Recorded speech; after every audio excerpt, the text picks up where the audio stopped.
Olá pessoal, nosso querido do nosso canal Viver Plenamente. Não é à toa que a gente deu esse nome para esse canal, porque Viver Plenamente implica numa série de situações que nós já estamos vendo.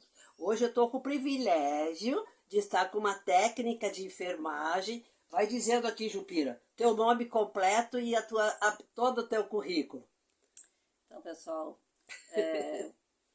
saúdo a todos, né, nesse momento. Estou agradecendo a Cris pelo convite, muito honrada estou. Então, eu sou a Jupira Vale, sou técnica de enfermagem fazendo 41 anos com as minhas colegas. Nessa data desse mês de dezembro, fizemos 41 anos de formatura. E muita prática, e muito paciente passou por aí. Muito acolhimento. Então, eu fiz uma graduação de gestão hospitalar e algumas pós-graduações de políticas públicas.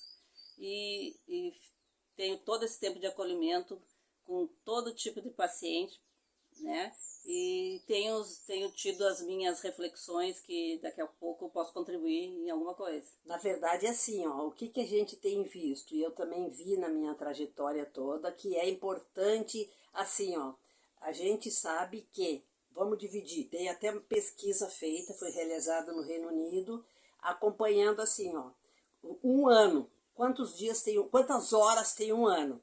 Aí foi feito um cálculo de quantas horas o paciente passa com o médico. É um risquinho ali naquele gráfico. Quantas horas ele passa procurando atendimento, quantas horas ele passa num laboratório, quantas horas ele volta de novo para fazer aplicação de medicação. Dá uma coisinha quase nada nesse gráfico. E, no entanto, se atribui que a responsabilidade é do médico, é da enfermeira, é do técnico, quando a gente sabe que a responsabilidade é da própria pessoa. E nós estivemos conversando sobre isso, como é importante que o paciente assuma, a pessoa assuma a responsabilidade do seu cuidado. Fato. É bem por aí. Das minhas reflexões, né, dos acolhimentos que eu tive durante esse tempo todo, e até no grupo de amigos mesmo, a gente percebe que enquanto tu não assumir que a responsabilidade 90% é tua, da tua atitude diante do teu tratamento, da tua enfermidade, o tratamento não é efetivo. Quando foi o médico que mandou, alguém que mandou, não é uma iniciativa tua. É fato. Então, nas minhas reflexões, eu cheguei à conclusão que tu é o maior responsável pelos frutos do teu tratamento, pelo resultado das orientações, indo pela perspectiva que tu deve como é aquela frase que estão usando muito, eu me mimei, a gente tem que se mimar, a gente tem que se elogiar, a gente tem que introduzir no nosso ser, no nosso âmago, no nosso íntimo, que a gente é um ser que tem que que não é fácil. Né? E somos tão diferentes uns dos outros, né? Que nós somos responsáveis, nós temos o dom da nossa cura, nosso autocuidado está relacionado com as nossas atitudes. Com certeza. Nessa perspectiva. E a gente tem trabalhado aqui, eu já trouxe outro pessoal que já contribuiu com o nosso canal, inclusive sobre essa questão da importância do pensamento e da continuidade. E assim, ó, sempre que alguém te diz o que tu deve de fazer, ele tem que bater com aquela situação que tu acredita, que a gente tem que ter uma sintonia, e nós tivemos muito isso no nosso trabalho, a questão assim, ó, a comunicação com a pessoa, com o paciente. A gente tem que ter um vínculo tamanho que a pessoa passe a se responsabilizar pela sua situação. Não no sentido de sempre assim, isso é uma coisa que não tem cura, isso é uma coisa que vai te levar. A gente sabe que a vida é trabalhosa, né, Jupira? Sim. E que tratamentos, tu mesmo estava me contando quantas pessoas que tu teve acompanhando, inclusive pacientes terminais. Sim. E que sempre tem alguma coisa que a gente pode fazer. E aprender com eles também, né? Para repassar, para compartilhar. Exatamente. Né? Porque a doença é a mesma, mas a reação e os pacientes são diferentes. O viver da maneira... como se a cultura é diferente, como que aquilo entrou dentro do seu ser e que fez diferença ou não. Para uns não faz diferença. Mas vamos supor, num caso de 10, 6, 8 faz diferença.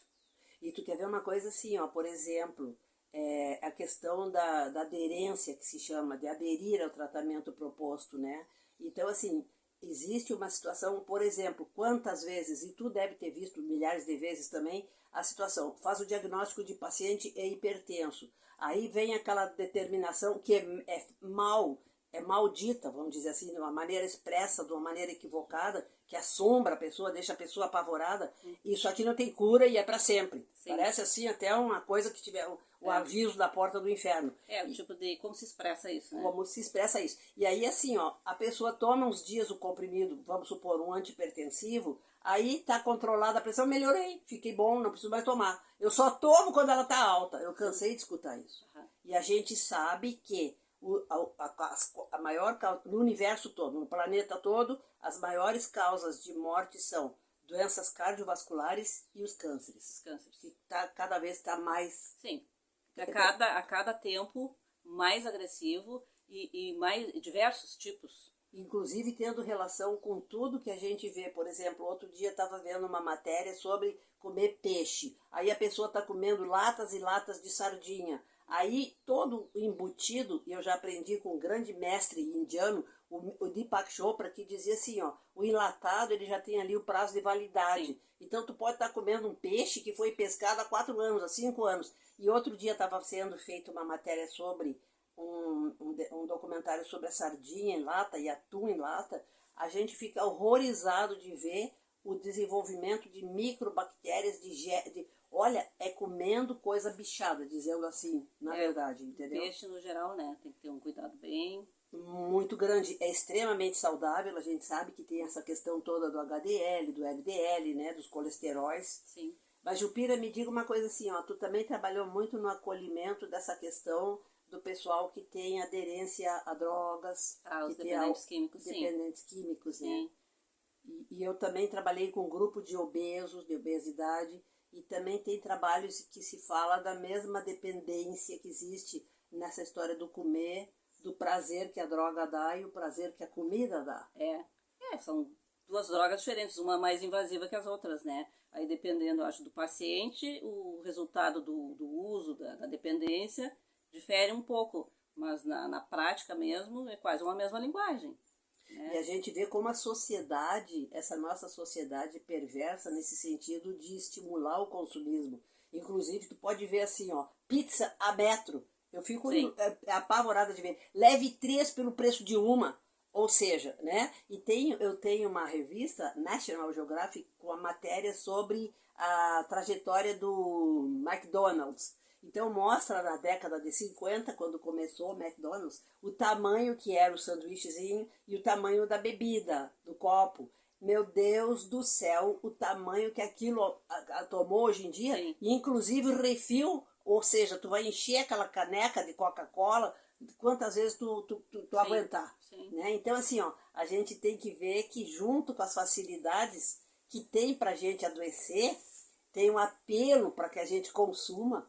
E aí é mais difícil ainda a gente se tratar quando todas essas situações apelam para a gente consumir. Eu acredito assim que é uma falta de responsabilidade até social das empresas, porque elas incentivam o consumo. Toda empresa tem um técnico que sabe o que tem dentro do que está vendendo. Do que está vendendo o seu produto. E aonde e como vai impactar em se consumir quantas e quantas vezes. Então é um assunto bem profundo, bem complexo, mas vendo pelo lado da saúde, a responsabilidade toda é do usuário, do paciente.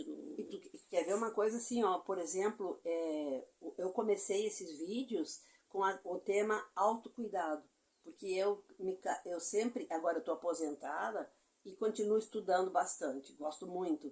E aí, assim, ó, também a gente estuda e trabalha muito com pessoas idosas, Sim. inclusive por circunstância social, até porque a população está envelhecendo, né? Sim. Então, assim, ó, a quantidade de situações que implica o autocuidado. E nós vamos estar conversando também sobre essa coisa só de ficar dizendo o que a gente tem que fazer, mas como é complicado mudar.